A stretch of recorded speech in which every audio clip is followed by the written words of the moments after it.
একই সাথে আছি তবু মনে হয় দূরে, কত কথা বলি তবু নেই যে সুরে, অভিমানে জমে থাকে অল্প, এটা আমাদেরই গল্প। আসসালামু আলাইকুম দর্শক, আপনাদেরকে আমরা নিয়ে এসেছি একটা সেলিব্রেশন পার্টিতে। এটা আমাদের গল্প নামের যে জনপ্রিয় ধারাবাহিক সিরিজটি আপনারা দেখেছেন, যেটি সম্প্রতি শেষ হয়েছে, সেই সিরিজটির কলা কৌশলীদের নিয়ে একটি উৎসব হচ্ছে, মানে একটা সেলিব্রেশন পার্টি হচ্ছে।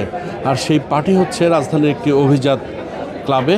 আর সেখান থেকে আমি আপনাদের কাছে হাজির হয়েছি, এনটিভির স্পেশাল করেসপন্ডেন্ট জাহিদুর রহমান। আমরা এখানে জানানোর চেষ্টা করব যে এই সেলিব্রেশন পার্টিতে কারা কারা আসছে, কী বলছে ইত্যাদি। দর্শক, সিরিজের সবচেয়ে আলোচিত চরিত্র এই যে আমাদের দীপা খন্দকার। দীপা নামটা তো হারিয়ে গেল, আপনি কি মনে করেন এই সিরিজে? হ্যাঁ, হারিয়ে গিয়ে সবাই ফুপু নামে ডাকছে এখন আর কি। তো এটাও আমার কাছে মনে হয় যে অনেক বড় অ্যাচিভমেন্ট। মিডিয়ায় যখন যে কোনো আর্টিস্ট কাজ শুরু করে তখন আসলে নামটা পরিচিত করানোটা হয়ে যায় যে অনেক বড় একটা স্ট্রাগল, যে দর্শক আমার নামটা বলছে কিনা বা চিনছে কিনা নামে, এইটার স্ট্রাগলটা থাকে সবার। তো সেই স্ট্রাগল তো আমার মনে হয় যে প্রথম থেকেই আমার ওইভাবে ছিল না। খুব দ্রুত আমার নামটা মানুষের কাছে পরিচিত হয়ে গিয়েছিল, এবং আমার কাছে মনে হয় নাম ছাপিয়ে এখন একটা ক্যারেক্টার যখন মানুষের মুখে চলে আসে, সেটা আমার কাছে মনে হয় আরও বড় অ্যাচিভমেন্ট। তো সেইটা আমি অ্যাচিভ করেছি, আলহামদুলিল্লাহ। এটা অনেক বড় ব্যাপার আমার কাছে।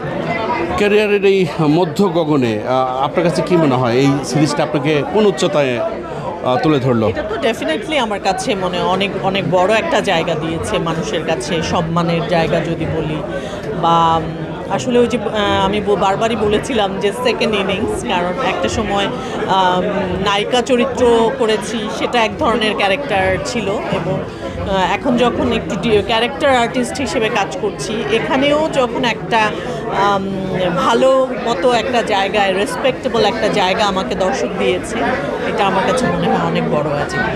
আপনি তো ফুপো হয়েছেন নিশ্চয়ই? বাস্তব জীবনে না, আমি ফুপু হইনি, কারণ আমাদের যেহেতু ভাই নাই, আমরা দুই বোন, সো ফুপু হওয়া হয়নি। তা না হবার পরও এই যে ফুপো হয়ে গেলেন, মানুষজন কি বলে, পথে ঘাটে মানে কেমন প্রতিক্রিয়া পান? অনেক প্রতিক্রিয়া পাই, অনেক অনেক। এখন তো সবাই তো বলে, দেখলেই বলে এই যে ফুপু। কালকে যেমন একটা জায়গায় গিয়েছি, সেখানে একজন মানে আমি একটা জায়গায় ভেন্যুতে ঢুকছি, ওখানে বসে আছে 2-3 জন, তারা এই ফুপুকে পেয়েছি, আচ্ছা নাটকটা কি আরও হবে, বা সামনে সেকেন্ড সিজন হবে কি না আপনি বলতে পারবেন একদম ঠিক নিউজটা, এরকম করে বলছিল। তো ভাল লাগছে আর কি, খুবই ভালো লাগে এই রিয়াকশন। সামনের কাজগুলো কি আসছে? সামনে ঈদের জন্য কাজ করলাম, ঈদে প্রায় 8-10টা নাটকের মতো করেছিলাম, সেগুলো অনেয়ার একটা একটা যাচ্ছে, এবং সামনে আরও সিনেমার কাজ করেছি, সেই সিনেমার কাজ সামনে দেখা যাবে। আর এখন ঈদ পরবর্তী সময়ে তো নতুন করে আরও কাজ শুরু হচ্ছে, তো ওগুলো নিয়ে কথাবার্তা চলছে। এবং এটা আমাদের গল্প, এই যে সাড়া জাগালো, কারণ কি বলে মনে হয় আপনার, যে এত সিরিজ, এত নাটকের মধ্যে মানে মানুষ এইভাবে গ্রহণ করলো? আমার কাছে মনে হয় যে ফ্যামিলি এবং ইমোশন এবং সিম্পলিসিটি, আমাদের প্রত্যেকের ফ্যামিলিতে খুব ছোট ছোট সিম্পল ঘটনা যেগুলো হয়, আমরা নাটকে কিন্তু ওই বিষয়গুলো এড়িয়ে যাই। নাটকে দেখা যায় যে সবসময় আমরা স্ক্রিপ্টেড সিচুয়েশন তৈরি করি, কিন্তু এই নাটকটাতে রাজ অনেক বেশি রিয়েল সিচুয়েশন, যেমন খুবই ছোট, খুবই মানে দেখা যায় যে এটা আমরা নোটিস করি না, একসাথে বসে গল্প করা, একসাথে মুড়ি খাওয়া, চা খাওয়া, এই বিষয়গুলো তুলে ধরেছে। এবং যেই স্ট্রাগলগুলো ছিল ফ্যামিলিতে, সেইগুলো কিন্তু প্রত্যেকের ফ্যামিলিতেই থাকে। এই ব্যাপারগুলো আমার কাছে মনে হয় মানুষকে টাচ করেছে বেশি। রুমি, জি, কেমন লাগলো এই সিরিজে নেপথ্য কণ্ঠ দিয়ে তো মোটামুটি সবার হৃদয়ে? রুমি তো এমনি গেঁথে আছে, গাথার উপরে গেঁথে গেল। কেমন ছিল জার্নিটা? এই জার্নিটা খুব ভালো ছিল। শুক্র আলহামদুলিল্লাহ, রাজমামাকে ধন্যবাদ, সৃষ্টিকর্তার অসীম কৃপা, মায়ের দোয়া, আপনাদের মহব্বত, ভালোবাসা, আপনাদের দোয়া। আমি আমার কাজ করে গেছি, রাজমামা এটাকে ট্রাস্ট করছেন, আগেও করতেন, এখনও করেন। আমাদের ছুটিটাকে আবার কাম ব্যাক করানো বলতে পারেন। আমরা মাঝখানে হয়তো বা আমার ব্রেকের কারণে কিছু কাজ আসেনি, দেন আবার কিছু কাজ আসতেছে। আমাদের করছে যে আমাদের যে ন্যাচারাল ট্যালেন্টটা আছে ওইটাই শো আপ করার, কোনো এক্সট্রা কোনো ট্যালেন্ট দেখাইতে যাইও নেই। জাস্ট গানটাকে সুন্দর করে সামনে নিয়ে আসার জন্য যেরকম ভালো একটা শ্রুতিমতো সুর দরকার ওইটাই আমি চেষ্টা করেছি। বাকিটা আল্লাহর রহমত ছিল, রাজমার চেষ্টা। একই সাথে আছি তবু মনে হয় দূরে, কত কথা বলি তবু নেই যে সুরে, অভিমানে জমে থাকে অল্প, এটা আমাদেরই গল্প। খুব অল্প সময় উপস্থিতি মাতিয়ে রেখেছিলেন তিনি, ডাক্তার এজাজ।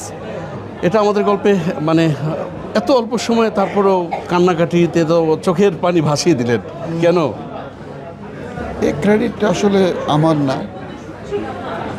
প্রথমত অবশ্যই যিনি গল্পটি তৈরি করেছেন, যিনি স্ক্রিপ্ট লিখেছেন, মোহাম্মদ মোস্তফা কামাল রাজ, এবং নাট্যকার, ক্রেডিটটা ওনাদের ক্রেডিট। আমি কখনোই আমার কোনো সফলতার দায়ভার কখনোই নিজের ঘাড়ে নিই না।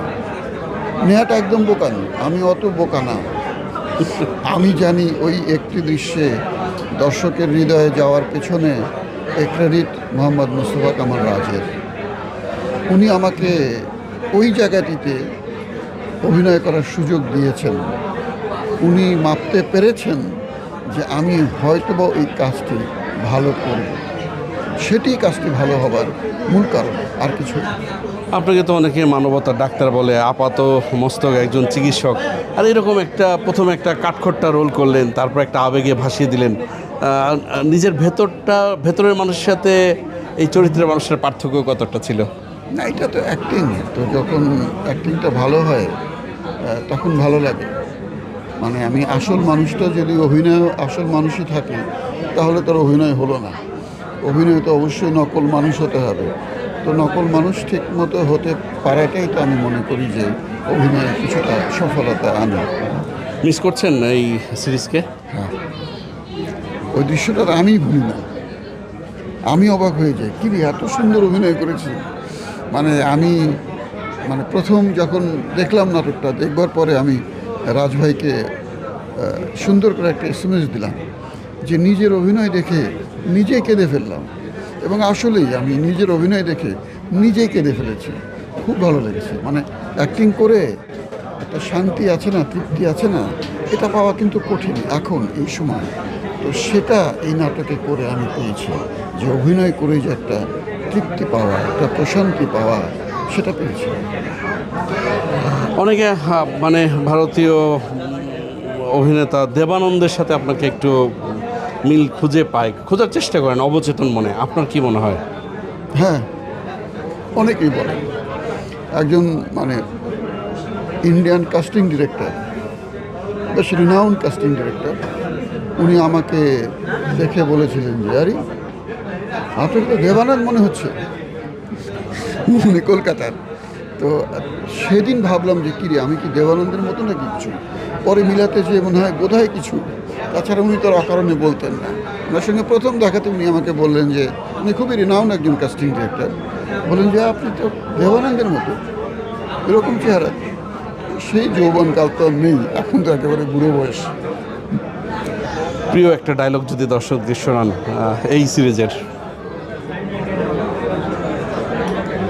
একটা লম্বা সংলাপ ছিল, তো এটা ভেঙে মনে হয় বলতে পারবো না, আসলে বলতে পারবো না।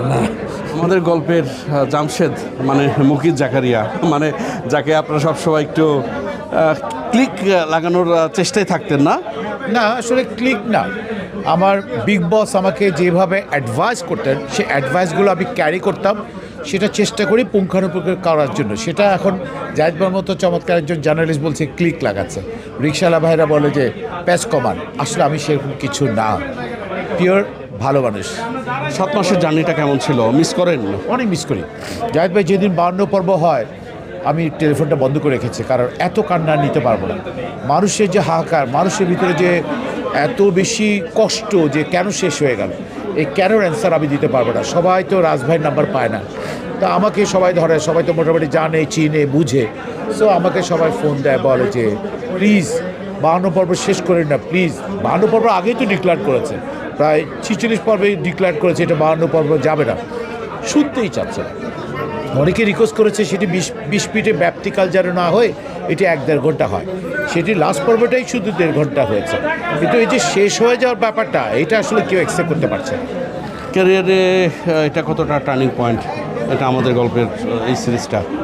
না, ক্যারিয়ারে আমার আসলে হয়েছে কি, যাই হোক, আমি তো প্রচুর বিজ্ঞাপন করেছি আর বেশ কিছু ভালো ছবি করা হয়ে গেছে, ক্যারিয়ার একটা ভালো টার্ন হয়েছে। কিন্তু কোশ্চেনটা হচ্ছে, আমাকে মানুষ আসলে যেভাবে দেখে এইভাবে আমি না, যেভাবে জামশেদের ক্যারেক্টারটা হয়েছে সেটা কিন্তু আমি না। জামশেদ ভাই, আমি একটা কর্পোরেট হাউসে কাজ করেছি, আমার এই ক্যারেক্টারের ধারে কাছেই নেই, কিন্তু রাজভাইয়ের কারণে আমি কাজটা করেছি।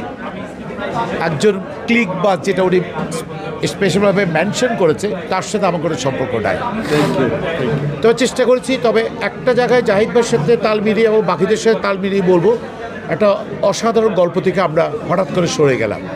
আমাদের সাথে আছেন ডিকেন নূর, আলোচিত এই ধারাবাহিকের খুব স্বল্প সময়ের উপস্থিতি থাকলেও তিনি মোটামুটি তার ভূমিকাটাকে তিনি ফুটিয়ে তুলেছেন এবং দর্শকদের হৃদয়ে একটা অন্যরকম আসন তৈরি করে নিয়েছেন। মিস্টার নূর, এনটিভির পক্ষ থেকে স্বাগত জানাই। সেলিব্রেশন পার্টিতে কেমন অনুভূতি হচ্ছে? জাহিদ ভাই, থ্যাংক ইউ ভেরি মাচ। অনেকদিন পরে আপনার সঙ্গে দেখা।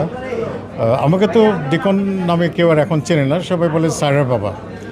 স্যারের ক্যারেক্টার করেছিল আর তার বাবা আমি, সেভাবে সবাই চেনে।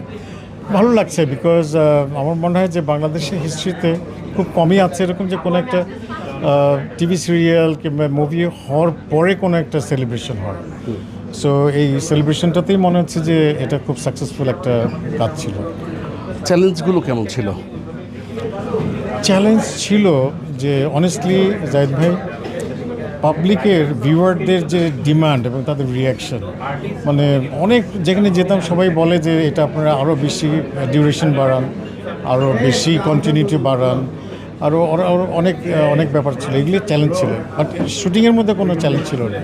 কিন্তু আপনাকে বরাবরই দেখা যায় পশ, অর্থাৎ বেশ একটা আভিজাত্যের মোড়কে বন্দি চরিত্রে। এ থেকে বেরিয়ে আসার কোনো পরিকল্পনা, নাকি পরিচালকরা এটাই পছন্দ করে? আপনি তো নিজেই বললেন যে বন্দি একটা ক্যারেক্টার। হ্যাঁ, আমি আসলে একটু বন্দি হয়ে গেছি। আমার যে ক্যারেক্টারগুলো কর্পোরেট স্ট্যান্ডার্ডে এরকম করা হয়, আমি এটা থেকে বের হওয়ার চেষ্টা করেছি, হয়েছেও কয়েকটা। কিন্তু একেবারে মানে ধরেন গ্রামের কোনো ক্যারেক্টার কিংবা ওল্ড টাইপের ক্যারেক্টার কেন জানি আমাকে তারা কাস্ট করেন। দর্শক, আপনারা যারা এতক্ষণ আমাদের সঙ্গে ছিলেন তাদের অসংখ্য ধন্যবাদ। চেষ্টা করবো আগামীতে নতুন কোনো বিষয় নিয়ে আবারও আপনাদের সামনে হাজির হতে। ততক্ষণ পর্যন্ত সবাই ভালো থাকবেন, সুস্থ থাকবেন, এনটিভির সঙ্গেই থাকবেন।